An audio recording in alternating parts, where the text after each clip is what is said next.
when you can sit in a room with 12, 15, 25, 100 other widows that have experienced a similar loss, it's such a powerful, powerful thing, and it just, you get it.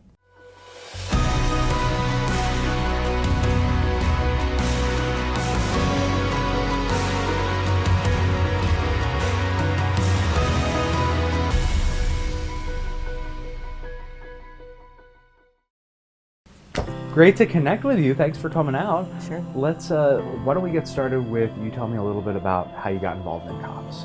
Well, in 1997, I was a firefighter, Cincinnati, and Danny was a Cincinnati police officer.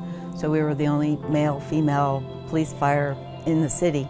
So it was his dream job. His dad retired as a lieutenant after 34 years on the Cincinnati PD. And he went out to deliver a domestic violence warrant one night, him and his partner, and they were both shot in the head, and they both died. And I was lost. I had my police family, I had my fire family. I had all the support in the world, but I was still alone. I was still lonely. And so when I got invited to go to Police Week in 1998, his name was going to go on the wall, a wall that I didn't even know existed. Got invited to Washington, D.C., and made my way to the host hotel, and it was the Cops Hotel. And it was there that I found my forever family. I found people that understood my grief. They understood me. There was no judgments. I was allowed to do whatever I needed to do, and they became my blue family, and I've made my forever friends. Talk to me a little bit about how they were able to help you through this transition over the coming years. Well, peer support is a very interesting thing. When you put people that have had similar life experiences together, amazing things happen. And when you can sit in a room with 12, 15, 25, 100 other widows that have experienced a similar loss, it's such a powerful, powerful thing, and it just, you get it.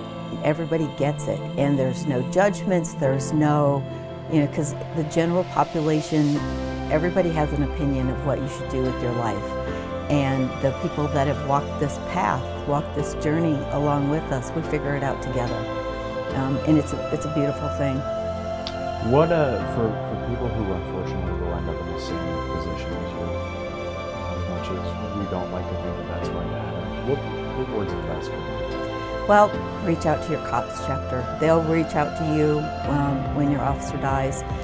Let them in, because they will be the only source that you will have for the rest of your life that will stay by your side and understand your journey. For people who are having trouble seeing a light now, how can they go forward? How can they find relief and peace? Well, it's a journey that everybody does in their own time frame, in their own way. I like to tell my new survivors, it's 1 second at a time, 1 minute at a time, and there's no way around grief. You have to go through the grief process, because if you don't, it will kill you.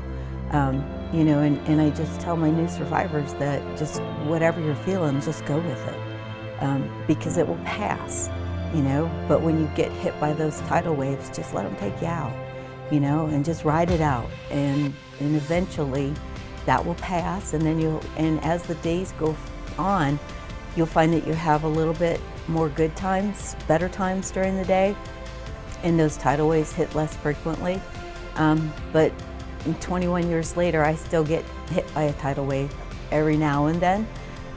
Like yesterday when we were watching the memorial slideshow, it was brutal. It was like, because I've worked with a couple of those families that were in that slideshow, and my heart hurt for those people that are just starting this journey.